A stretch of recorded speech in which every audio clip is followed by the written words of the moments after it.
Good morning. Welcome to the Bond Sunday morning services. Thank you so much for being a part of it. Happy New Year. Merry Christmas and Happy New Year to you. And Merry Christmas, Happy New Year to you guys here. I'm glad to see you. It's good to be back. And before we get rolling here, I want to personally thank all of you, especially here in the auditorium, for a great year this past year. It was very challenging, especially in the financial area. But you guys came through and saw us through. And right after they had that financial crisis thing where everything fell apart, the finance went downhill just like that. But a lot of you here, most of you here really, made sure that you saw us through the year. And I don't take that for granted at all. Thank you for that. I appreciate your prayers and your support of Bond. God helped, with your help and God's help, we made it through that. So from all of us, to all of you, thank you so much for that. We really appreciate it. Huh, Pat? Absolutely. Yeah. I mean, there were moments when nothing was coming in, and we had to go to our knees and look for some money on the floor. That's right. We became a Christian. But thank you for that, and also thank you for the nice Christmas cards and presents that you gave me to show your appreciation. Thank you for that as well. It's been very, very challenging this past year, but I'm a better person for it. And I don't mind anything that I've gone through.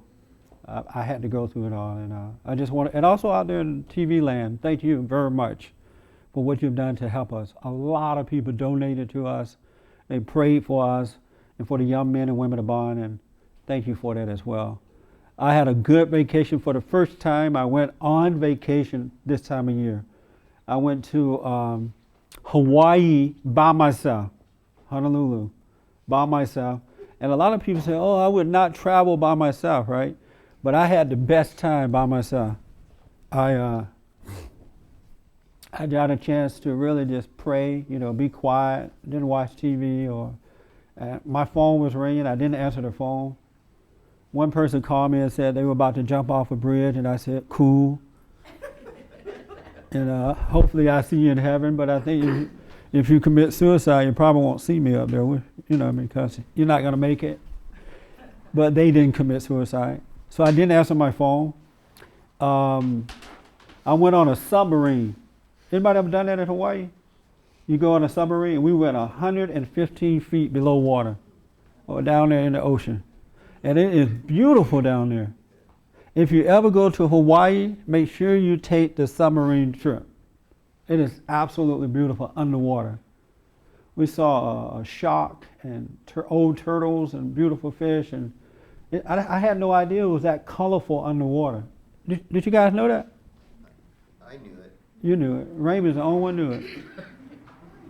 And they have this submarine in Hawaii where you can sit there, and they have these big windows that you can look out and see what's going on. It's really nice. So if you ever go, make sure you take a submarine ride. I had such a good time there by myself this time. And I'm ready to roll this year. I'm ready, I think, to take it on. Are you guys ready for this year? Yes. Yeah? Yeah, it's going to be interesting this year. Yeah, for sure. Right after January 20th, is that when inauguration is? Yeah. All hell's going to break loose. So get ready. It's going to be a bumpy ride. But I'm ready for it. I hope that I'm ready. I prepared myself. How many of you just took time off to pray while you were away? Oh, good. I'm glad to see that. And did that enhance your life a little bit? Yeah? Yes. They can't hear you. Yes. Yeah. In what way? It made me able to deal with everyday challenges, slow things down so I can see what's happening.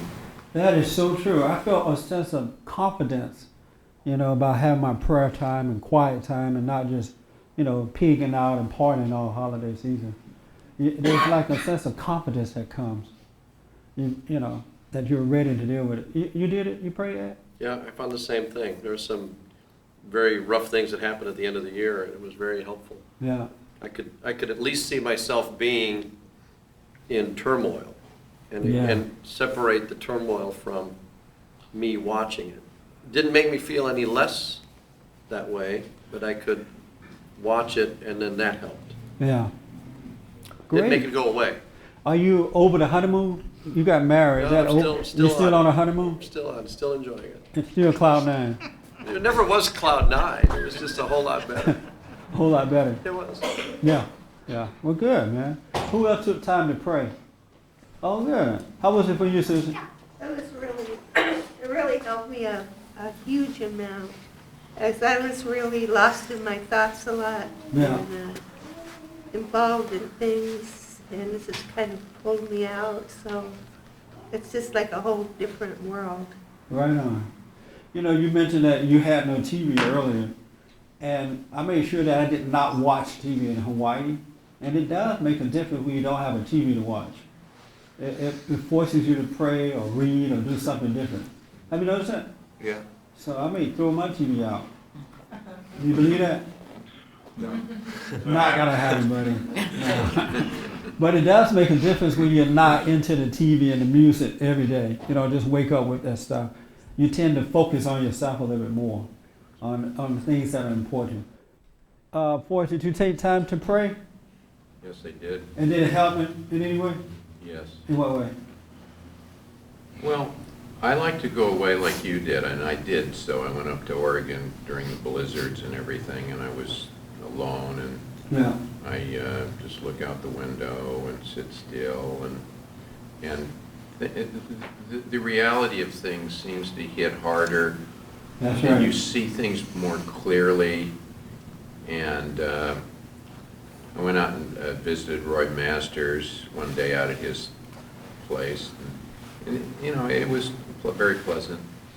I realize that everybody should take the time to be alone sometimes. Oh, it's very important. Yeah, it's a different reality that sets in when you are alone. And you don't have TV or radio or no telephone. You really start to see things about your real self. And now I understand even more so why Jesus would pull away from the crowd and go by himself and go within to understand his Father's will. It is so important to spend time alone with nothing around. Yes. And one of the main points is no TV. Yeah. If there's no TV or distraction, and you must sit there and just be with yourself and the walls of the room and the window, and then things start happening, good things start happening. Yeah. You start to really see. The one thing I like about being alone, it reminds you that you're nothing. That you're nobody, you're not important.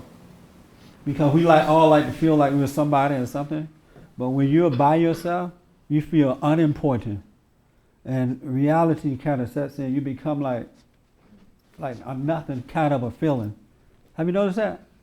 And most people don't like that feeling. That's what they run away from, is that feeling. That's why they cannot be alone. You got to turn on something. Yes, Ed? The thing that I noticed was that the things that make you feel important are really the things that make you weak, Yes. which I've heard before, but I never saw. Yeah. And when you start counting on those, you start using, in my case, I use my brain, and you can't outthink the world, man. Yeah. There's so many things that come out of nowhere. That is so true, man. That was a surprise to me, Yeah. because anyway. Kelly, you realize that too? Yeah, absolutely. And it's just because I realize it doesn't mean that I strive to feel like nothing, because most of the time I see myself, wanting to reach for that extra distraction, Yeah. cookie or something, whatever it is, to make you feel good. But at the same time, especially I realize that, one of my main challenges, is my schoolwork. And when I really have a lot of work to get done, it helps me to draw away from those things that, make me feel good, because I do a lot better work. Yeah. It's painful at first to separate myself from that, whatever distraction it is. But, once I go through the pain of it, then I actually enjoy what I'm supposed to be doing. That's right. If you want to know how important you are, turn your radio off and your TV and get by yourself. You'll see that you're worth nothing. And you just want to reach out for everything. But if you can endure, then you can overcome. Yes, ma'am. Mood changes, like are like devastating. They come over you or me. I mean, when like decisions have to be made, I make the wrong ones. I make the decisions that are easier and that, you know, kind of like go to the TV and all that kind of stuff. And I don't really. I notice I'm in that mood, but know really what to do to get out of those things. You know, that kind of thing. Like yesterday, I did have like I was in a different mood in the morning, and it went away because I was in a happier place physically, but I notice on the pressure situations where I have to do something or work's about to come, you know, I got to get back to work and all that kind of stuff. I can feel the anxiety of that, and that starts to bring me down into a different mood. I understand that. A lot of people go through that. I didn't realize how common that is in my life. Yeah. You know, but it happens a lot. That mood swing. Yeah. Yeah. What do you do, Mary, about your mood when it's constantly switching? Besides yelling at Susan.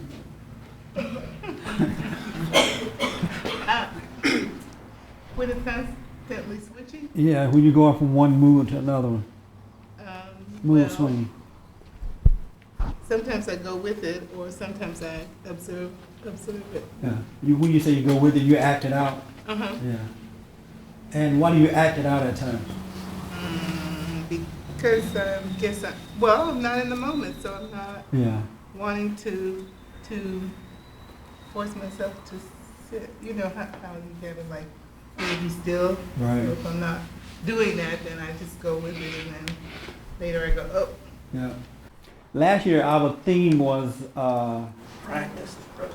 what was it? Practice the present. You can tell I didn't do it, huh? I can't remember. And so we have a new theme for this year, but I need to first find out did last year work? Did that help at all? Yes. It did. In what way?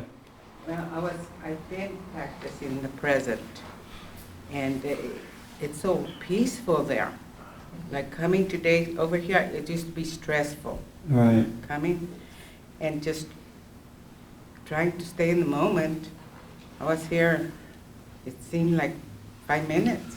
Yeah. And I was in the presence all in the holiday because I was alone. Why were you alone during the holidays? Because everybody wasn't doing anything special. Oh, okay. And so I started to become like anxious. And I just looked at that. I sat down, I looked at it, and it went away, and it was okay. Yeah. It's okay to be there by myself. Yeah. It's okay to enjoy myself. That's right. So I got a piece of cake and coffee, and I sat down and That's seen a right. movie. And I feel okay. That's right.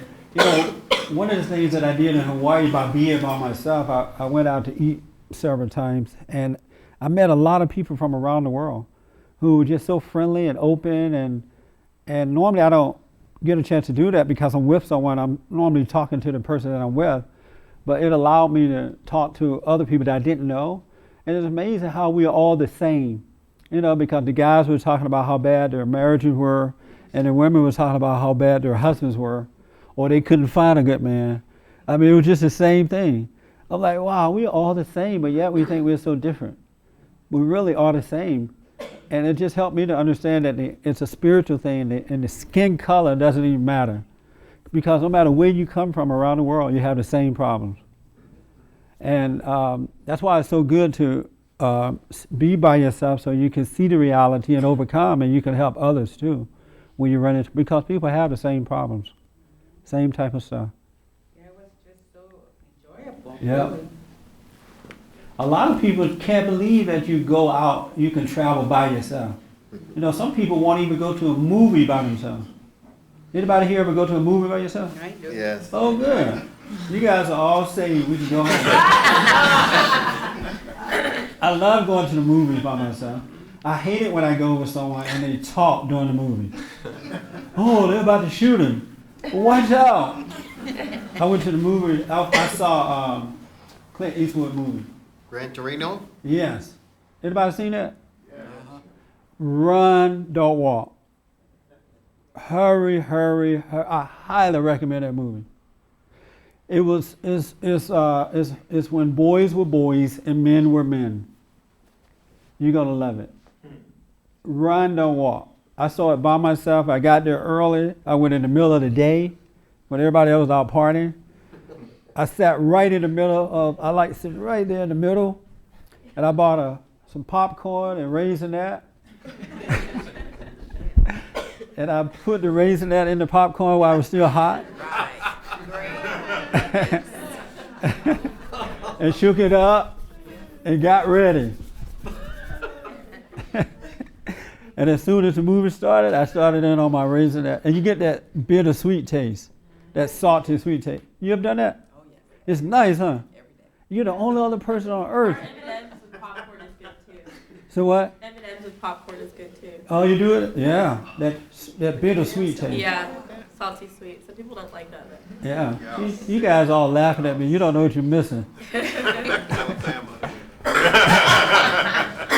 And I sat back. I didn't know a lot about the movie, which made it good too. And I'm telling you, it was something else. So I highly recommend you go see it. And I'm not getting paid to promote it, but go see it. Yes, Pat. Well, just a quick thing about, it's funny you talk about movies because, and being, present and all that, I never used to be able to come early for something and then wait for it to occur. Yeah. But I went to the SeaWorld the other day. They had this big Shamu show, and you got to get there because they totally packed the place. And we were able to just go there and, just sit there way before everyone else got in to get perfect seat. And then I went to this Clint Eastwood movie. We went over the weekend.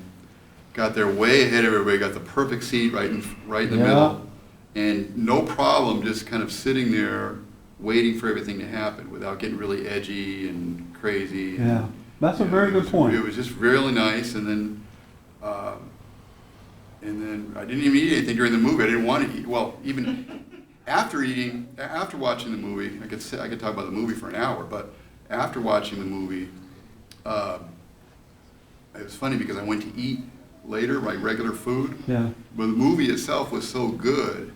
It was so written, so not just good, but rich in terms of just real content. Yes. That when I went to eat my typical food to escape into my food there was no escaping necessary. I already had filled up on the movie. Yeah. And I ate the food, and it was weird. It was like there was no sense of escaping into the food whatsoever. Yeah. It was very strange. Wow, that's spiritual. It was a very interesting experience. I think that Mel Gibson and Clint Eastwood are the best producers or movie makers in the world. They're really good at what they do. And this movie is going to make a man out of you. It really will. It's going to make a woman out of you too. So make sure Foy see it, Christine, so that it's going to make a man out of you. It really, really is a good movie. Any about the theme last year? Be still. Practice and present. Anybody else did that last year? Yes, Susan. Oh, well, that wasn't what I was going to say. I was just going to say I'm really hard of hearing. I forgot my hearing aids today. Oh, Lord. And I just was wishing, and it's really hard for me to hear, but I was just wishing I could hear, and I could hear everybody. I don't know how. It's kind of. I don't know if that sounds strange. You've been healed. Maybe. No, I don't. I think I'm calmer She inside. said no. She can hear, but she's not healed. Well, that's good. I just hear bad. Maybe because I don't have all those thoughts in my head. Yeah. If you want to get healed, if you want to be saved, come out of those thoughts. You can receive healing just like that. If you doubt the thoughts, you can be healed. It's the thoughts that make you doubt that you can be healed. But in the moment, all things are possible, and that's what people are missing. They don't realize that all things are possible. That's why God said, pray without stopping, pray without ceasing, because He understands that when your mind is set on Him, then all things are possible. Right there in the moment. You could be healed, you can receive your financial blessing, you can find your husband, your wife, whatever it is you're looking for. Right there in the moment. But when you're lost in your imagination, life is difficult. And that's why our theme was practice and presence, meaning be conscious of God at all times. Yes? Is that meditation? On Him. Yes, ma'am. It's like meditation, but your conscience Yeah. during the daytime. That's right. Your mind is set on things above and rather than things from below. Your mind is set on God. Right. And He doesn't mean that you have to be talking to Him all the time. Just be conscious of Him. Because He's in the moment, He's in the now. And if you could just be in the present with Him, then all things are possible. And that's why we had that theme last year, to be in the present. Yes, sir. You said praying without ceasing, Yes. practicing the present, as close as you can get, praying without ceasing. And you're really conscious, you're really awake. Yes. And you know what it is also? This is also your protection, too, because you can see. You can see what's going on, and Yeah. and that's really what this is all about. I remember when I used to go to another church and they taught us that we should pray without ceasing, but they said that you should always, be quoting the Bible or using words. And I used to drive around in my car talking to myself. Quote scriptures, oh Lord, help me, bless my mama. And people look at me like I'm crazy because I wasn't on a cell phone at the time. I didn't know. I wasn't aware of the kingdom of heaven within us, and there's a spirit within us that prays and intercedes on our behalf if we could just be conscious of that. We have the Holy Spirit, and it's He who, is praying on our behalf. It's not really us. He does it because He knows all things. He is our teacher. He perfects our lives. If we could be aware of the Holy Spirit within us, then we can pray without ceasing. Isn't that amazing? Yeah. I love it. Absolutely love it. Yes, sir. I was sitting here after I spoke, and I realized that what causes my mood to go south is I've actually seen what I've done wrong. I've actually seen my weakness, what I've done, Okay. and then I become crestfallen about that. And there's a second part to that. So it's kind of slipping my mind. But I'll try to remember the second part. But that's what causes it to go down. It's wrong to become angry and I was about gonna your weakness. I was going to say, and then anxiety is caused by my anticipation of the next failure. So, when you see a decision coming down the road that will have to be made or something, and then knowing my past history of giving into it, then I see that coming, and that causes the anxiety. Amazing. Yeah. Yeah. Well, hopefully this year you'll get it right. Yeah. We also had a good time on the radio this year. I mean, at the end of the year, I don't know if you heard the show. We had the Bible go-to guy came on at least 2 or 3 times during the holidays because he was off work. And what was so great about it, we had callers calling in and yelling at the Bible man. They were going off on the Bible man. And it was so much fun to see the Bible go-to guy being attacked. One guy called up, I'm sorry? Who is the Bible? He doesn't have a real name. He's becoming famous just by that. One black preacher called me up from Memphis and said, Jesse, you said that whenever you want to know anything about the Bible, you go to the Bible answer man, go-to guy. The Bible go-to guy doesn't know what he's talking about. He's just dumb, and he's a white man. So it's like you can't go to the Bible guy if he's white. But then we had another guy on debating the Bible go-to guy who was a white guy. He wrote a book about the Bible, and the Bible go-to guy was wiping him out. And this same preacher called in again and took sides with the other guy, the white preacher that was debating the Bible go-to guy. And I'm thinking, I thought he didn't believe in what the white man had to say about the Bible.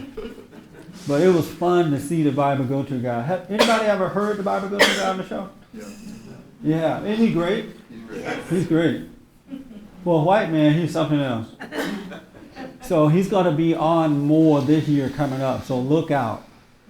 You got to hear from the Bible go-to guy doesn't mess around. So make sure you look out. So we had a good time with the radio show this year. Francisco came on several times, and who else was on? Pat, of course. That's my political go-to guy. Whatever I want to know about politics, I go to Patrick. Yes. I just want to make a plug for your radio show. I learned so much on there. I thought I knew a lot, and I learned. You have such great guests on. It's worth getting up for people if you don't hear. We have to thank our producer for that. Hermes is our producer, and he does a great job. Yeah. And he works hard to make sure you get the best guests possible for the show. So thank you for that. Yeah, he really does a good job, and I'm grateful for that, Hermes. What time does it come on now? 6 a.m. to 9 a.m. Monday through Friday. And that's something we have to get up at 4 o'clock in the morning. And the beauty about that, I get up at 4, I have my prayer. It's so quiet. It's a perfect time to pray. And Pacific Standard, yeah, 6 to 9 Pacific. And you can get it live on the internet if can't get on the radio. But I encourage you guys to listen to the show. It is amazing. And Hermes has some interesting things lined up for this year coming up. This year here. So it's going to be hopefully even better this year. We work hard to get the truth out there. Really, that's what we want to do. We want to put the truth out there. And so make sure you tune in and tell other people about the show. All right? I saw a hand. I forgot who. Yes, sir. Yeah, going back to what we were talking about, mood and, practicing the present.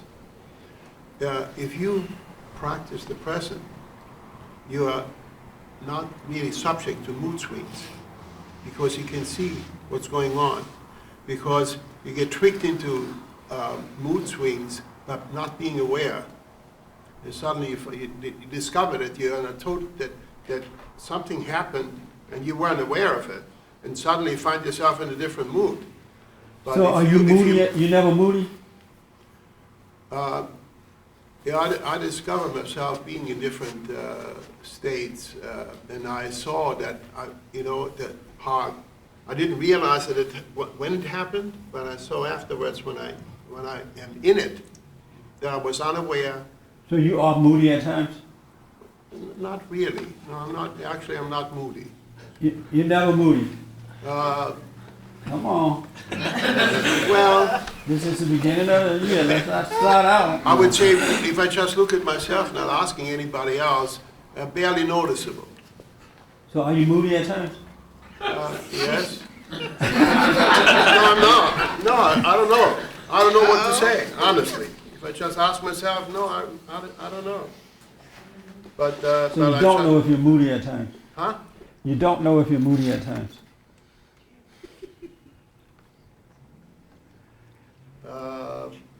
But I'm not always the same. Well, yeah, what I described before is actually the case. Are you moody at times? I find myself in a situation that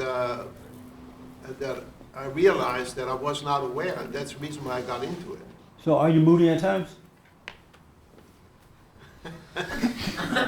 Yes. Oh, God. This is amazing. You are moody at times. Yeah. It's hard to say it.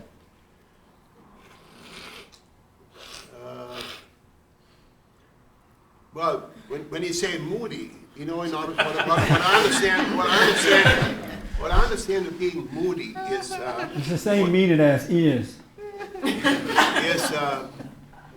other words, when people notice that you're not the same, then. Well, not necessarily when people notice, when you notice. Oh yeah, well then yes, noticing it myself, yes. And do other people notice that you're moody? Well, I'm going to have to ask them. Robert is going, yeah, I noticed that. Yes.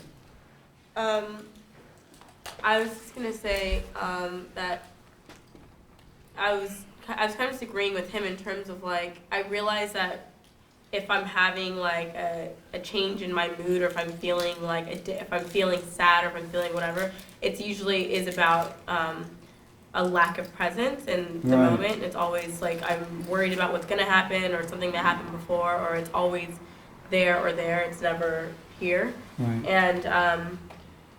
And me and my mom were talking about before, because my dad is like, he's moody, but he gets very like, if he's upset about something, he gets really like controlling.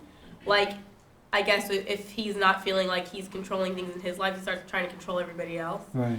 So he gets really like uptight and everything's like that. Like He becomes like a woman. Yes, Yeah. I guess so. If There's that's what nothing you wanna worse call than a it. moody man. He becomes a woman. Yeah, he just gets really like complaining and everything's a problem, and you know, just nothing can go right for anybody else at that moment, you know. And I think that if you ask most people, they would say that they don't, like, if I were to ask my dad that, he wouldn't think that he takes his moods out on other people. He wouldn't, you know what I mean? I don't think most of us think that we do, but it's like, it doesn't always look the same way. It doesn't mean that you're mad so you go and yell. It doesn't mean that you're sad so you go and cry. It just looks different ways for different people. But I just think it's kind of interesting the way that whatever's going on inside, kind of the way that I Very guess you good point. expel that. Yeah. Are you moody at times? Yeah, I'm not like extreme like that. I think my moodiness is like, if I'm worried about something, I more like go inward. I don't go like outward to other people. I'd rather just kind of like be by So myself. you don't take it out on others? I mean, I don't take it out, but I'll like retract from people, I think. And I think maybe they could maybe perceive that as like I'm taking it out, or like, oh, she's mad at me, but it's not really like that. I'm just kind of like, I'd rather just not talk, or you know what I mean? Like I more go inward. Oh, okay. But I mean, I guess that's still a form of, you know. Yeah, I'd rather that you let it out than to go inwardly with it, because by letting it out, you're going to overcome it. You have a better chance of overcoming it rather than keeping it within yourself. It's best to let it out, not keep it in, because even after you yell at someone, you can apologize. Oh, I'm sorry. But see, I don't really have the desire to yell at someone. It's more like I just don't feel like talking to someone. You know what I mean? It more goes that way for me. Marcus, are you moody at times?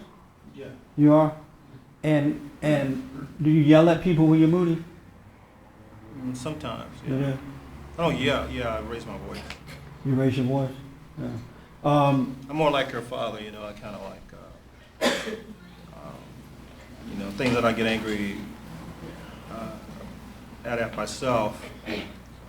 You know, like if I'm not handling things, you know, things aren't going right, I don't feel like I'm in control of them, then the next person in line will be my wife, and then she'll make a mistake about something, or she's not handling something right. Then I'll be like, you know, why didn't you do it that way? You know, why did you do this? Why did you do it that way? So I'll be, you know, I'll put the pressure on her. Right. But then afterwards, you know, then I'll see the effects of it, and then I'll see your point too. You know, at least, you know, you talk about it, you see it, and then it has an ill effect on her, and then usually, you know, she'll get quiet, and I'll usually see the error my way, and then I'll say, you know, I'm sorry, I didn't mean to. It's just that, you know, maybe some things that I'm going through right now, and it's something that I hate in myself, and I'm taking it out on you, you know.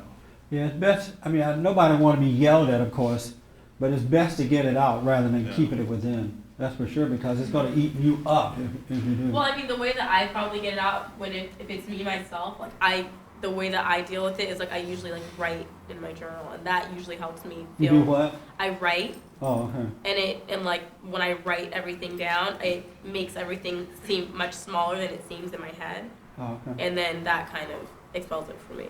But, all right. Yeah. Yes, Ron. Well, if someone's moody, I mean, my husband, if he's moody, doesn't seem to be, I don't know if it helps him at all to get it out. He just keeps continues to do it. It doesn't seem to alleviate anything. That's a good point. Yeah. So I don't know. Well, I'm talking about folks who are trying to overcome. Yeah. You know, they're trying to. Thanks for clearing that up. They should be trying to overcome, because you're right. We have a world full of people who are just moody, and they take it out on everybody, and they feel justified by it. But I'm talking about the folks who are seeking first the kingdom of God, and they know that they're wrong when they're doing that. But most people think it's, as a matter of fact, somebody was telling me that they've been taught to treat people that way. In the business world, you know, you're taught to yell at people, and it means that you're aggressive and you're moving forward. I don't mean that kind of madness. I mean that when you're trying to overcome and you let this stuff out, you apologize, and you shouldn't do it again after that. You move on with life. So yeah, well, thanks for clearing that up. Do not go out taking your stuff out on other folks. I'm glad you cleared that up. I bet you guys are thinking, wow, we can be moody this year. Huh? We're gonna go out and attack. Yes, sir. What I picked up from you saying let it out is that you should confess that you're moody. Right. Not necessarily go ahead and destroy everything you see, That's right. because you're moody. It's you know, to recognize that you are and then to confess it. That's right. And a good example of that, I deal with a lot of people all the time. And we have a home for young men we deal with, and these guys are like difficult at times. And sometimes they make me mad. You know, I'm like, I don't hold it in. I just say, I don't like you, I hate you. You know, go away. And, you know, I'm getting it out, but then I say, I'm sorry for hating you, right? But I get it out and keep me free. And I really don't hate them with the kind of hate that you guys have. But I don't hold anything in. You know, I know now to confess your sins. Confess them and you shall be free. I want to talk about our theme for next year. Yes, John.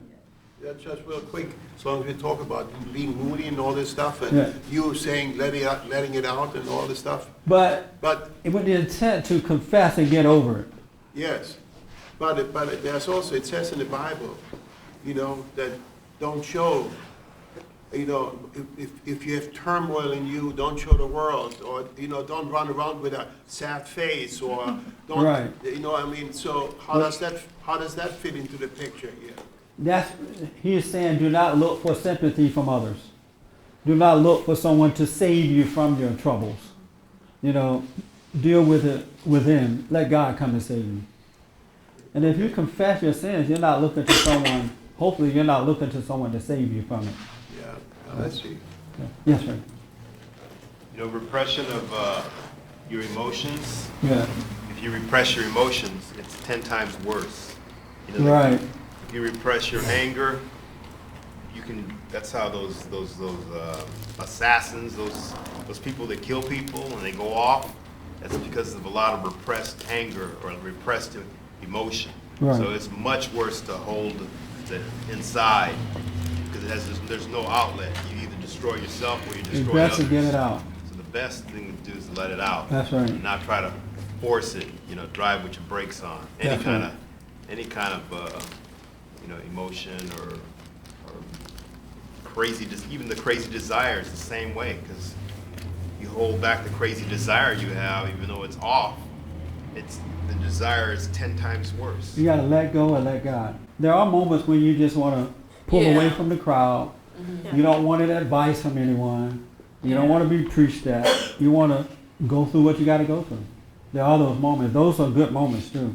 But there are also moments when you want to talk to someone that can help you too, to enlighten you, to give you good counsel as to how to overcome. So, but you have to be able to be conscious enough to see those moments, so you can see what to do. Yes, Kelly. I agree with what Frankie's saying about repressing, and like especially in situations where you feel like you want to speak up and then don't, and then, you know, something sort of comes back to you. Yes. I'm experiencing something kind of like that now. We had a dinner party a couple nights ago, and my dad had some of his old college friends over, and one of them, you know, I've met most of them before, and one of them's an alcoholic, and you know, I know this, my family knows it, you know, pretty much everyone knows it, and you know, obviously he was drinking a lot of wine, and, you know, he'd gone through like almost 3 bottles, and then he comes over to sort of get another one, and, you know, I get it out, you know, we're the hosts, and, you know, but I cannot bring myself to open the bottle for him. Like, I don't know, probably because I was judging him, you know, which I shouldn't have done in the first place, but you know, I felt like I wanted to say something, but, you know, obviously if someone's super drunk, you shouldn't say anything, you know, but I wasn't really sure how to deal with the situation, but I did feel a need to say something, and I didn't. You know, kind of thinking like, you know, well, he could get belligerent or something like that. And then, you know, it turned out that like about 30 minutes later, he's like, oh, get over here, Kelly. And, you know, he was acting not totally inappropriate, but borderline. He's like, oh, like sit on my lap and like, you know, being silly like that. You know, there are 10 adults around the table, you know, and Right. he would never want to act like that sober. But, you know, it was just like, I forgave him. I went along with it. I knew he couldn't help himself. But like, I sort of, the past couple of days have been feeling like, gosh, I really wish I could help him. Like, no one at the table was any better than he was. Everyone has their own problems, but, you know, his is just more obvious, you know. Right. Like, I wanted to do something to help him, and, you know, I wasn't sure if I should have said something. Wow. And, well, let's see. Before I go to that, what would you say to Kelly about that?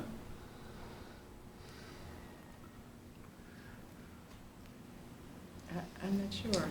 Should she have said something or not? If she felt that she should say something, I'm not sure what she could have said to someone who was drunk and can't hear it anyway. I don't know. Yeah, no. Yes, ma'am. I had my nephew call up and he was drunk. He's an alcoholic. Everybody got drunk on the weekend, huh? Who didn't get drunk? Boring. Boring. Two over there boring. I know you got drunk with that hat on. No, I didn't. You did not get drunk. I can imagine you not get drunk. So what? I didn't get drunk no more. No more. I probably never got drunk. I probably never got drunk. Remember when we used to drink moonshine? Anybody know what moonshine is? Yeah. That My moonshine. daddy made moonshine. That moonshine makes your hair grow just like that. Give me some. You know what moonshine is, Kristen? Like hooch? Like what? Hooch? Is that like Homemade. homemade alcohol? Yeah. White lightning. Yeah, it's the real deal. Grease lightning. Yeah, and you make it down in the woods. Yeah, my daddy made Cellar. Yeah, it's the real stuff, huh? Yeah. But, so I know you had, Did you really get drunk off of that stuff? you know we got drunk. We My know. daddy did. I saw you were straight when I was 15 you were drunk. I'm on this is New Year now. Let me ask you this because of time. I got to rush on this. What should she have done? What's your name again? Yeah. And you are Sheila's mom, right? Yes. Happy New Year. Thank you. I'm Same glad to to see you. You look the same age. Gee, thanks. I'm saying don't look like you got older or anything. I did. And I haven't seen you in about 3 or 4 years, right? I think. Longer than that. Huh? Look like you just stayed there. You didn't move. Are you drinking that moonshine? She used to make it. You used to make the moonshine? No. No, come on now. There's a cross up there. What would you say to Kelly? Oh, that's a challenging question. Very challenging. Well, probably ignore him as she did. Ignore? Mhm. Oh, okay. All right. How about you? What would you recommend for her? I mean, how she explained it, I think she probably did the right thing. If she just looked at it objectively, she was resenting it a little bit, but I don't know. You don't know. What would you recommend for her? Would I recommend? Yeah, for Kelly. She's at a party, this older guy get drunk, drinking a bottle of wine, and she doesn't want to give him any more. She sees that he's drunk. Nobody said anything about it. She felt like she should have said something. Well, I was there. You were there? Yeah. Did you say anything? No. Why not? Well, first of all, this particular person has been a lifelong friend of mine. He's one of the most honorable people that I have ever met in my life. That's why he was drunk? And he you know, he came up to me after that and he said, you know, Forrest, we've known each other for 52 years. He says, neither of us have ever asked each other for anything. And he said, if you ever needed anything, you know I'd give it to you. And I'm sure you feel the same about me. I call him maybe 2 or 3 times a week. He lives in Florida. He played. What should Kelly have said to him at the party? That's what I want to know. I think I know, by the way. Huh? You have to understand the background here. You know, here's a guy with the biggest heart in the world, a very decent human. He's not like all alcoholics. He's just, you know, he likes to. He's just a whiner. I call him 2 or 3 times a week, and the first 3 words are, "How's your hangover?" Every time I call him. He knows he's an alcoholic. He's going to stay an alcoholic. I've tried to help him. There's no helping him. And he's just, like I say, he's one of the most honorable human beings I've ever met. Because of time, what should Kelly have done? Exactly what she did. She knows this man's heart. We've been house guests of his in Florida, Dougie and I, when he played tennis tournaments down there. So she should have done what she did. Exactly. She handled it precisely the way it was. Christine, were you there too? I was. And you agreed?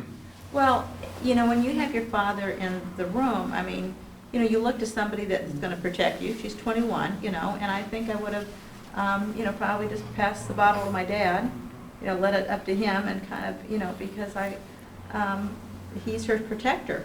You know, she's not married. This is her dad. He's her protector. And just kind of stay away from Bill. I mean, you're going to be uncomfortable around that situation. So you think she dealt with it the right way? Yeah, I don't know whether she could really say anything. He would not be receptive to it, and so probably just not saying anything. But I would have looked at somebody else in the room to, you know, help me out in that situation. No, she could have said something, and he would have taken it the right way. I know the guy. Yes, Kelly. I think I should have said something because I just knew intuitively, and I've over the past 6 months been really interested in speaking up and, you know, dealing with situations like that. And I know that God protects you, and you just kind of know when to say it. Because, you know, I had those thoughts talking back to me like, oh, it's going to make a scene, like his wife is going to hear all this stuff. But, you know, I was also thinking, well, you know, maybe he hasn't heard it from like a 21-year-old girl. His wife probably always tells him, or his friends. You know. Was she there too, his wife? Yeah. She was there? Mister, you're a man. What do you think? Did she do the right thing? Yeah, you know, I think either way was fine. If she just like made like a little comment that maybe you're drinking too much, then that would have been fine too. But nothing. I think maybe she's taking it a little too serious. Like if she just like you know like in a joking way says that, you know, maybe you're drinking too much, then left it alone. I think that would have been okay. What do you say, Peter? Yeah, I kind of agree with that. I think if I saw that I wanted to say something, I would have said it without being heavy-handed. You know, it's a party and stuff, and I wouldn't have, you know, made it a big deal, but I would have said something. You think she should have said something? Yeah. You do? You think so? Yeah. You do think that she should have said something? Uh-huh. Oh, okay. Let me say this. Yes. Sometimes a sin is not as bad. It's not always doing something bad. Sometimes a sin is not doing what you know you should have done.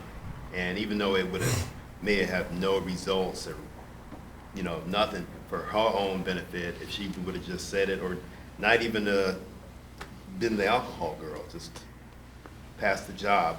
Not have been the alcohol girl? Yeah, you know. Passing the bottle or something? Passing the bottle, yeah, because her conscience was bothering her. It's evident it's bothering her now. Yes, Herman's last word. If he asked her for that bottle of wine, she would have been in the right to say something, and it would have been fine if she did. I'm surprised that Forrest is making excuses for the guy. The guy's probably getting worse because no one has really corrected him or talked to him in that kind of situation. And it was only his 4th bottle. You wait for number 5, huh? I'm going to say something on the 5th bottle. Yes.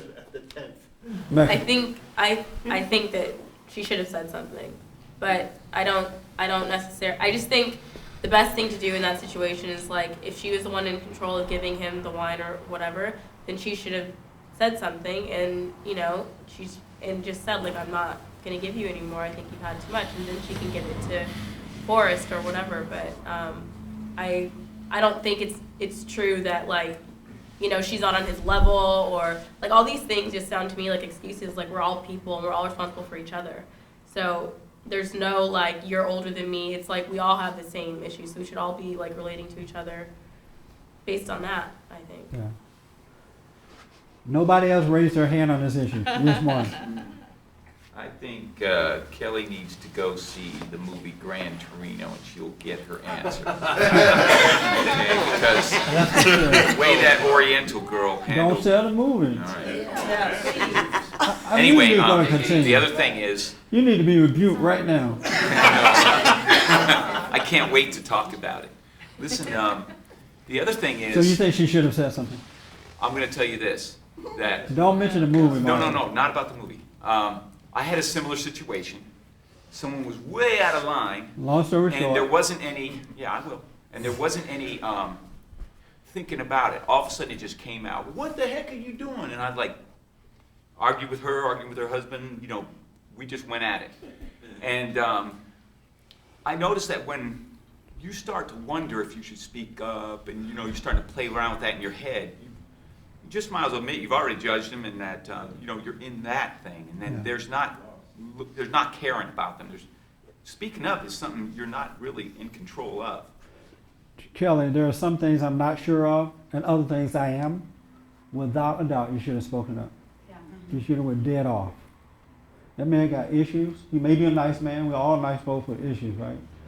But he was too old to be acting that way, to carry on like that. You saw that he had some issues. You should have spoken up. And God was giving you an opportunity to show this guy love. And you're right, don't hate him for it. You can't, just don't hate. Don't judge by hating. But that was your salvation moment for him, to show him love. And if he had yelled or everybody jumped on you at the party, just be patient with them too. You're reaching out to this guy, you're telling him the truth, and that could have shaken him out of it.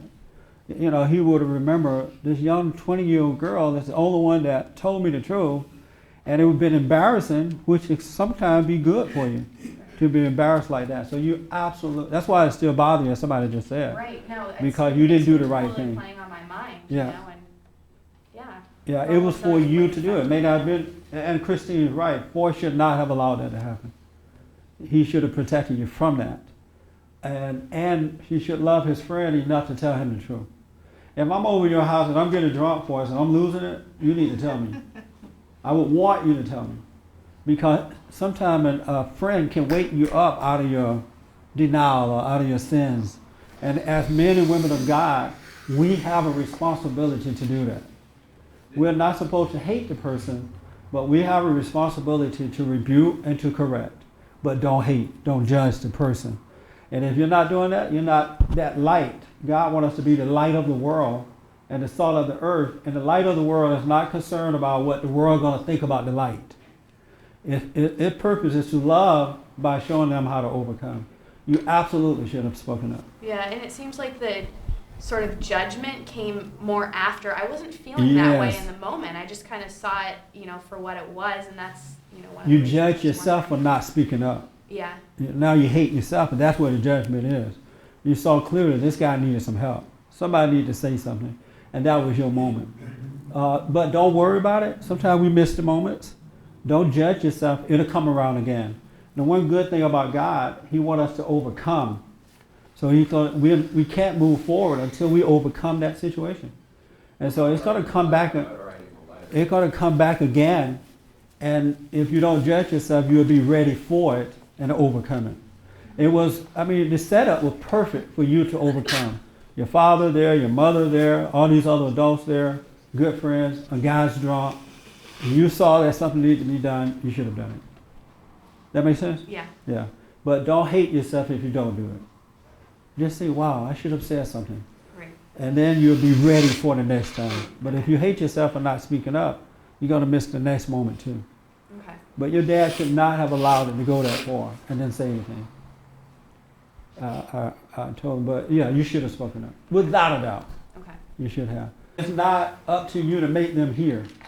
It's up to you to seize the moment. It depends on the moment. Right. Sometimes you may not, you can see not to speak up to a drunk person because they're too drunk, you know. But let God determine that moment, not you, not based on your fear. And because she didn't speak up based on the reaction of the people around her, that's fear. And she saw the moment to speak up, which was given to her by God, but she allowed the devil to come in and say, well, if you speak up, this is what's going to happen. You're going to have to deal with everybody around you. And she backed down rather than stepping up to the plate and deal with anybody else that spoke up, that, you know, went against you. Right in the moment. That's right. What can happen is you could go in denial about your self-judging. You know, you don't want to admit, wow, I was weak and I didn't speak up. So you'll say, right, you'll say, oh, this old drunk fool, you know, bad person. Yeah. Because you don't want to face your own weakness. And that's why God wants us to live in the moment so we can truly see ourselves and admit our sins and overcome. But denial is always there to make it be something, cause you to see something else. And that's what the problem is. Yeah, and I think someone was saying before that it eats you up inside, you know, when you don't, and it's, you know, it's 10 times worse because it keeps coming back and coming back. Whatever happened in that moment after speaking up, like the immediate, you know, chaos, which it might not necessarily have been. That's right. You know, is not going to be nearly as bad as, you know, keeps repeating. Although I felt a lot better after I talked about it. And this happened at Christmas time, right?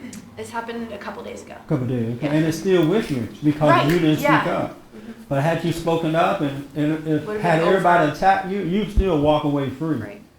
Because you did what God had wanted you to do. Right. He allowed you to see. Right. Yeah, but very good, Sherry, you're right.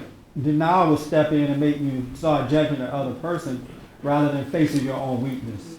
And the weakness was she didn't speak up because she was afraid of, she allowed the devil to tell her, well, everybody else is going to trip out too. And that's what a lot of Christians make the mistake. And that's why they're not the light of the world. They worry about what the world is going to think about them speaking up. And it's a setup from the devil, the deceiver. At what level of indignance should she speak up? I mean, At what level what? What level of indignance? I wasn't indignant. That's the point. No, if she had spoken up, she would have done it right. No, I mean, just to tell him. I mean, let God guide you in that. Because she had no anger at the moment, it would have come out right. Now, he may not would have received it. I was watching the situation very, very closely. It could have gone over the line. What could have? With her speaking up? It could have gotten over the line, as far as I was concerned at the moment. With her speaking up, or? With the situation. I don't know what you mean by gone over the line. Well, he was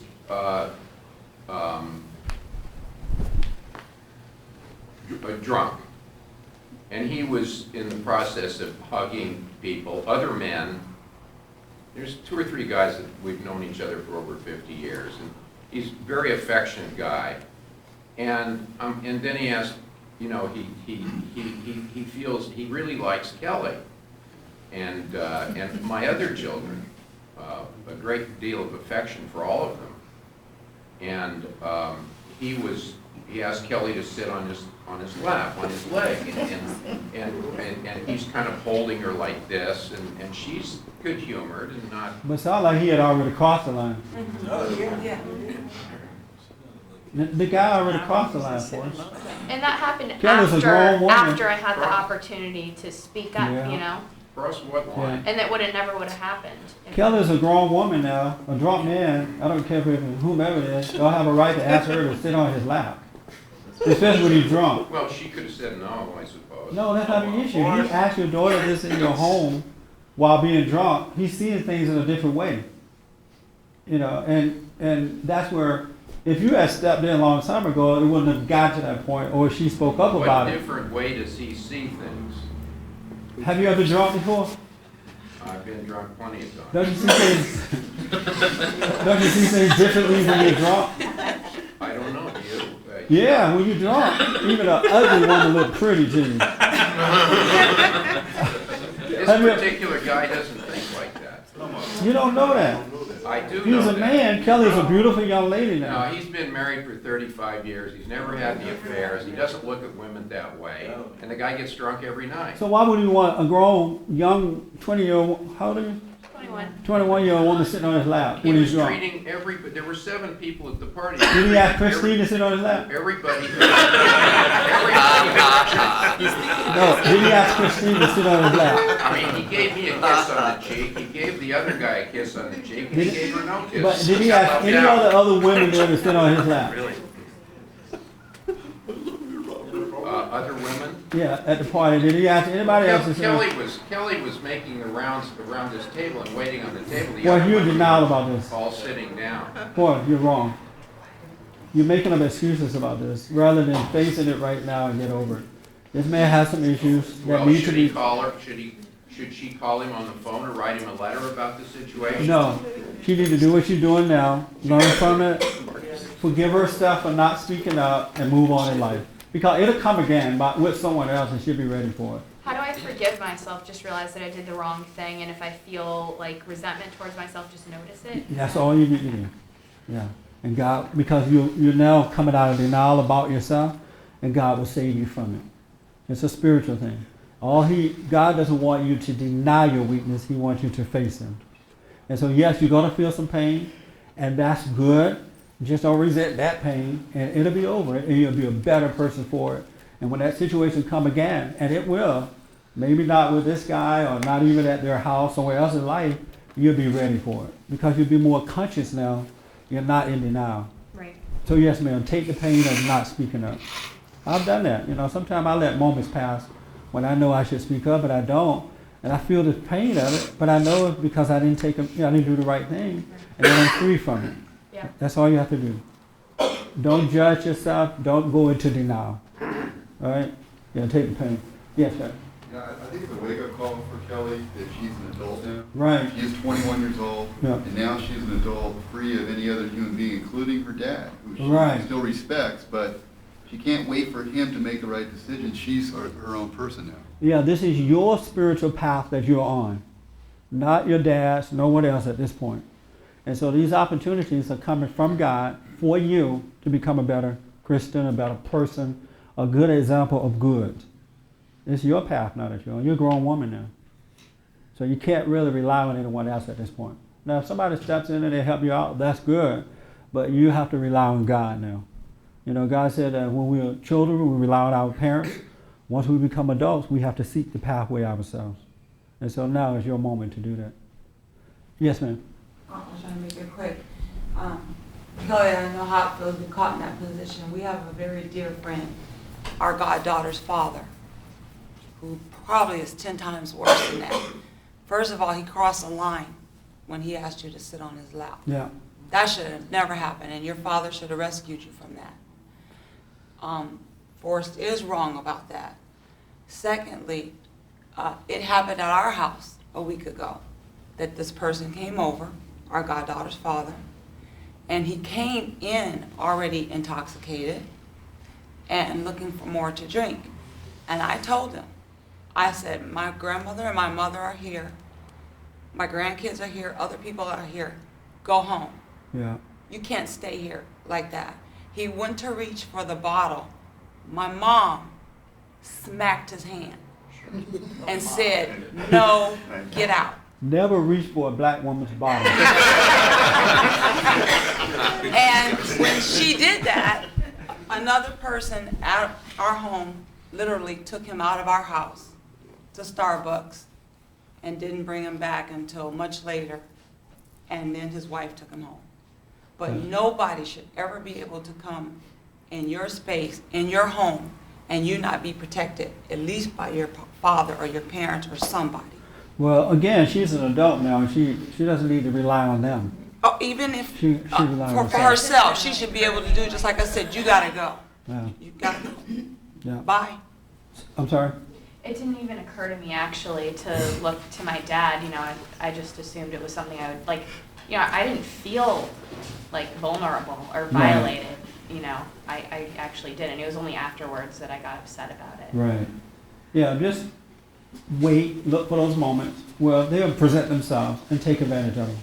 Because that's how we grow, and that's how we know our relationship with God, when we are able to see in the moment and deal with it in the right way. If we didn't have those moments, those difficult moments, we wouldn't know if we had a relationship with God or not. Right. That's the only way that we know is because we start to deal with the world in a different way. We're overcoming it and not overreacting to it. And we love him. We are in it and not of it. We still love him. Yeah. We forgive him. We And love that's him. what love is. Be Yeah. honest with him. Just don't hate be him. honest. That's Gotta right. Go right now. And that's what you would have shown. You would have shown perfect love to this guy had you spoken up. And I'm sorry that Forrest see him in that way and is refused, but hopefully this will wake him up to it too. But you should have dealt with him. Yeah. But don't hate yourself for not doing it. And you're right. Deal with it, get it over with, and move on. You know. And I'm telling you, you got to learn how to deal with life. We are, as men and women of God, we are representing truth on earth. That's how God put it out there through us. Just like the evil is putting evil through others. And so this battle is on, and hopefully this year you guys will wake up to this battle and let's have some fun. This spiritual battle could really be a fun thing, I'm telling you. If you're conscious of what's going on and it's not personal. It's not personal. This man didn't mean any harm to you. He got issues that has not been dealt with. And so he was drunk, relaxed, letting it all hang out. That's what was going on. And anybody else been drunk before other than this guy? Don't things look a little differently when you're drunk? I mean, you go to the bar and every woman there. That's right. You drive better. You think that. More skill, huh? That's right. You have control of the road. Yes, Raymond. Okay. I believe Kelly realizes her responsibility as an adult. There are certain things that she should do to show that she's an adult. Although she's just starting now, but this was her dad's house. As dad had responsibilities and had to draw the line somewhere if they're going to have fun in the right way. It's one thing to have a few drinks, but it's totally another thing if you have to go to a bottle in somebody else's house. Whatever. But let me just say this. Yes, Forrest had the responsibility. It's his home. He's the head of his home. He should have prevented that from getting out of hand like that.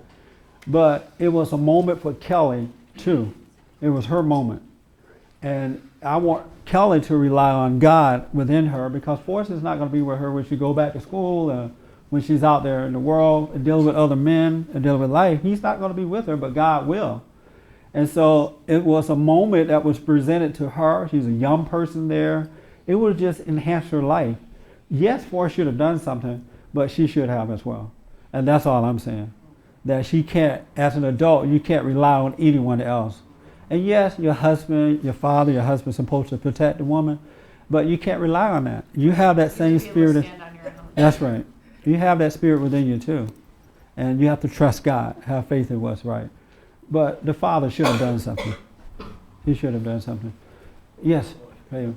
For a long time, I would suppress like almost everything, and I never spoke up to hardly anybody because I would just judge them, and then the judgment kept me from speaking up from what I saw. So now like I feel so relieved because I'm so much more myself. I'm free to say what I see, and I see, you know, also there's a real reluctance sometimes to speak up because you know, sometimes you get in a fight, you know, sometimes... You get in a fight? Yeah, sometimes... Like a fist fight? No, not like that, but sometimes you'll come up with disapproval or, you know, you'll come up with people that will fight what you see. And I have been afraid of that like most of my life, and I realize now that is life, you know, and if I have patience, that's the armor that you need, and it's okay, whatever they throw at you. And I was lacking that, but now I just so much freer to have that, you know. Yeah. The one thing I want to say is that God said that we must be born again. And once you're born again, you have perfect love. And perfect love casts out fear. So when you're born again, you will never have to worry about fear. What someone's going to think, how they're going to act. Will they still want to be your friend? Will they want you in their family? it's not a part of your nature anymore to think about those things. Now the devil would come out here and try to tempt you to think about them, but he no longer has any power over you because you can see him tempting you. That's why God said we must be born again, so that we can have that perfect love that would cause us to think of others and do what we need to do when we need to do it. But if you're worried about if people are going to like you or if they're going to love you, then you don't love God. You don't love what's right. You're not born again. Because you can't worry about people loving you and God loving you. You can't love both. You have to let one go. And I'd rather let people go than let God go. Yes? I think that's why I'm scared to speak up, is I think that, I have this reputation to uphold of some sort, or, I always wanted people to like me. But, Right. I think that, people talk about me or this or that, and, you can't make everyone like you anyway. No You matter can't where make you're from. anybody like me. Take it from me. To hell with people liking you. You could get up every morning and take a cloud to work with angels around you. Michael and all those guys. And people would see you on this cloud every day going to work, and they know angels are guiding you, God is with you, and they're still going to talk about you. Really. They're like, who does she think she is? She's on a cloud going to work with Michael guiding her. She thinks she's better than us, right? To hell with people. Really. People are evil. Yeah. People are evil. It's In really your true. family, people are evil. Yeah. And your relationship with God cannot be based on anyone else on earth. No one else. Just you and him. He wants you to have a personal relationship with him. Yeah. Take it from me. I was at Oz's little uppity party yesterday. She has a little fancy go-to party every year, which is a whole lot of fun. The best yams. They had 2 different kinds of yams this time, and I had both. Delicious. When it comes to yams and those greens with the okras. You ever had the okras and greens? Make you want to slap your mama. White people like, what is that? I don't know what an okra is. It was so good, I wanted to get my hand and do this in the plate and then eat it. But at the end of this party, Ozzy said, okay, I want everybody to stand up, introduce yourself, say what you liked about last year or didn't like, and what do you hope for this year, all right? So people stood up, said their name, and then I stood up and said, I'm Lee Peterson. I was disappointed that we now have a far left, liberal, socialist, black Democrat president. And they booed me. They're like, boo! But I felt nothing about that because that's how I feel. And I don't need anybody else's love. I have perfect love. I need to love others with the love that he's given unto me. And they booed me, we laughed about it, and we still had fun. I didn't miss a step. And that's why you gotta be born again, because a lot of times you have to stand up by yourself, right? And it was like mostly all black people there, right? And you know they Democrats. But I had a lot of fun, and they did too, because I didn't take it personal. And then some of them came over and tried to convince me. Oh, they said, well, and I said, next year what I'm going to do, I'm going to expose this guy. I'm going to keep up with him and expose it. And they're like, give him a chance, leave him alone. But the point is, when you have perfect love, you don't need the love of folks around you. And yes, it's nice when people do love you, but you can take it or leave it, because they'll love you today and hate you tomorrow. I'm telling you, people flip-flop, something wrong with them. And that's why God wants us He wants to love us so that we can love others and not need their love, because people take their love away from you the moment you disagree with them. Isn't that true? Yeah. They love you as long as you're going along and agreeing. The moment you disagree or the times are tough, they hate you just like that. So you can't rely on that. It's His love that you rely on. We must be born again. You must be born again. And when you're born again, and I used to be a coward. I needed the love of the world. I couldn't function without their approval. And He's taken all that away from me. And that's why you got to be born again. Got to be born again. Then you don't have fear. You love what's right. All right? That makes sense? Yes. You must be born again. We're running out of time. I need the Bible go-to guy to come up and read something for me. I would read it, but I'm black and slow and can't read that well. Sorry, Rhonda. Rhonda hate for me to say I'm black and can't read. So what? So what now? I said, I guess it's just who you are, right? What? Yeah, right. It's just you can't read. Black and can't read. I can read, but I read slow. I read like this. The example of Jesus Christ. Well, shouldn't you practice then? Like you make others? So do you have to put us all in that category? Don't let them fool you. So what, Pat? Not on camera. They'll put it on YouTube. What they put on YouTube? You'll see me on YouTube looking just as silly. The example of Jesus. The Bible go-to guy, come and read something for me. I mean, not the Bible go-to guy. Martin, remind me of the Bible go-to guy. That's right. He knows the Bible too. Can you come and read something for me? You notice I'm not asking anybody black to read it, right? This is a New Year, Jesse. Come on, let's start with that leaf. So what? This is a New Year. You're off the plantation. So what? Over. We can leave the plantation now. It's okay. Oh, okay. We've actually been to college. I want you to read Hebrew 12 from 1 to right there for me. 1 to 13. Yeah. Yeah. All the way down there. I want you guys to listen. I'm going to make a comment and we're out of here. This is our theme for this year. We need a theme for this year. This is it. This is going to blow your afro off. And if you don't have an afro, you got to get one. All right.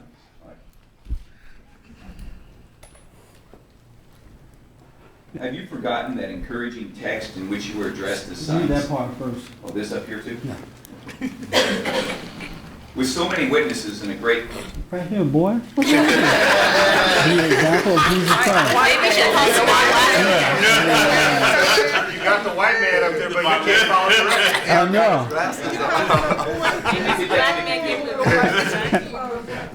All right. The example of Jesus Christ. With so many witnesses and a great cloud all around us, we too then should throw off everything that weighs us down and the sin that clings so closely, and with perseverance keep running in the race which lies ahead of us. Let us keep our eyes fixed on Jesus, who leads us in our faith and brings it to perfection.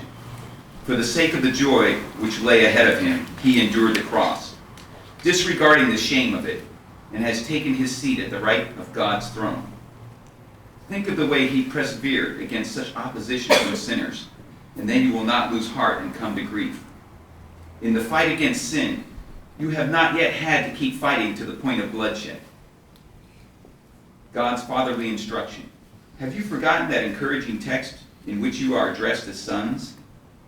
My son, do not scorn correction from the Lord. Do not resent his training. For the Lord trains those he loves and chastises every son he accepts. Perseverance is part of your training. God is treating you as his sons. Has there ever been any son whose father did not train him? If you were not getting this training, as all of you are, then you would not be sons but bastards. Besides, we have all had our human fathers who punished us, and we respected them for it. All the more readily ought we to submit to the Father of spirits, and so earn life. Our human fathers were training us for a short life, and according to their own lights. But he does it all for our own good, that we may share his own holiness. Of course, any discipline is at the time a matter for grief, not joy. But later, in those who have undergone it, it bears fruit in peace and uprightness. So steady all weary hands and trembling knees, and make your crooked path straight. Then the injured limb will not be maimed. It will get better instead. Thank you. Did you guys hear that clearly? Yeah. Okay. 3 minutes. This year, what I encourage you to do is to endure, accept correction when people correct you about things. Don't react to it. and be honest and upfront with others. But most of all, endure. I know so many people who started out this past year, January 1, and the year is up, and they failed at endurance. They overreacted to the challenges in life. They got mad at correction. And as this year, they're weaker today than they were when they started out last year. If you can't accept correction, you're never going to be free. If you can't accept someone lying on you and not take it personal, you're never going to be free. God, as I was telling Kelly earlier, that moment was given to her to correct her and make her better, as well as help the other person, hopefully. But God rebuked us so we could get better. He tells us the truth about ourselves as long as we stay on one track with Him so that we could get better. If you can't endure that, you might as well hang it up, put your Bible away, and go die. Because that makes you better in life when you allow yourself to endure. You got to endure. You got to stop whimpering, whining, and complaining, and getting angry because your conscience and or a physical person is telling you the truth about yourself. You got to endure, folks. There's no other way to get better. You cannot run away from this stuff, these challenges. You got to face them. And the moment you become angry or go into denial, you are not facing your challenges, and you're never going to know God, and you're never going to get better. It's the way of life. It's like it said here, our parents have a responsibility to correct us as children and train us in the right way to go. Well, God is doing the same thing in a state of consciousness. He is allowing things to happen so He can train us and correct us. Teach us not to hate, but to love, to speak up, be the light of the world. So I want to encourage you, the theme this year is to endure, endurance. From this point forward, and I watch some of you and some out there in TV land, you're going to walk out of here, the moment somebody look at you the wrong way, you're going off. You're going to act like I never even said anything here today. But if you don't stop taking this stuff personally and start enduring, you can hang it up and take it from me. It's there for that reason. And God is loving you, He's correcting you, He's making your life better by allowing these things to happen to you. Then you'll overcome them. If you're born again of God, when someone get mad at me because I say that Barack Obama is a far left socialist, Democrat, liberal who should not be running our country, they get mad about that. To me, that's silly for them to get mad about it. But I love them enough not to get mad at them for getting mad because I know they can't see. It's not personal. And that's what we have to do with ourselves and others around us. So you need to endure. Endure. Endure. Endure. And I'm telling you, it'll change your life. This time next year, you'll forget what you were like. And tell the truth to one another, but don't hate one another. Be honest with your enemies, but don't hate your enemies. And that's what God does for us, all right? So endure. That's what we're going to talk about this year. And anybody have any questions about that? Because we're like out of time here. Any questions about endurance and what I mean about it? Everybody understand it? Yeah. You all have it? Yes, ma'am. I mean, you understand what I'm saying. I don't want to come back to next Sunday, oh, you didn't say that. I didn't quite know what you meant about it. It's my church too. We are so blessed to be just hearing simple truth. We really are. Now, I can come here and just preach at you, read the Bible, and say hallelujah, and fall under the benches, take your money and leave. I can do that. But I won't be serving the purpose that God has given me. God wants all of us to wake up and be an example of Him. He's in all of us, and He wants us all to wake up. Yes, ma'am.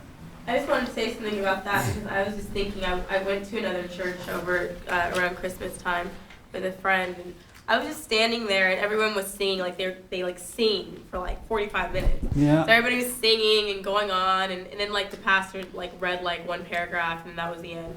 And I was just thinking, like, just kind of looking around, just thinking, I just feel like this is like missing the whole point. Like everybody's standing here singing, and like what has anybody really gotten except maybe like a 5-minute high off of like, I don't know, the energy or something. That's right. But like, we're missing the point. Like, nobody's, like, what are we actually doing? And, like, you know what I mean? That's right. And, like, that just totally kind of brought me back to that. And it's, Yes, ma'am. I love coming to these meetings. When I have to be on the road, well, I think God now has some good men to take over and make sure to help, but I appreciate these meetings because I learn from them as well. Did Jesus have a choir when he was on the road? Did he have a choir? I don't think so. 6-piece band. Yes, sir. Well, yeah, she made a great point. People think, most of the Christian churches think that praise means you're praising God, you're singing to Him, you're Right. throwing flowers and money at Him, or whatever it is, that emperors do, or get when they walk by and stuff. But that's not what God said that praise is to Him. Christ said that it's living in spirit and in truth. Yes. So, when you tell people the truth, the simple little truth and stuff, you are praising Him. Yes, sir. But not in the singing anymore, because otherwise Christ would have had a choir. That is so true. So help me God. That is so true. An example, if Kelly had spoken up, she just did what she had to do, there is a joy that comes that surpasses your understanding. And that is giving thanks to God. You don't have to be lifting up your hand to my oh, thank you, Lord, hallelujah, shout, shout, shout. And there's an inner joy that comes, and within your spirit, you give thanks to God that He allowed that moment to happen and you were able to come and overcome and help someone. I am totally out of time. You guys understand the thing? Endurance? Yes. Endure. Yes. As of this moment, ask God to give you the strength to endure. He will give it to you. Just ask and then leave it alone, and then He's going to dump a whole bunch of stuff on you. As soon as you ask, He's going to dump a whole lot of stuff on you, but endure, all right? Thank you so much for tuning in. Any questions, you can call us at 1-800-411-BOND, 1-800-411-2663, or email us church@bondinfo.org, church@bondinfo.org. And get a copy of my Be Still and Know prayer CD. God said, be still and know that He is God. Calm down, and He will guide you in the right way to go. Thank you so much for tuning in, and thank all you guys too. God bless you.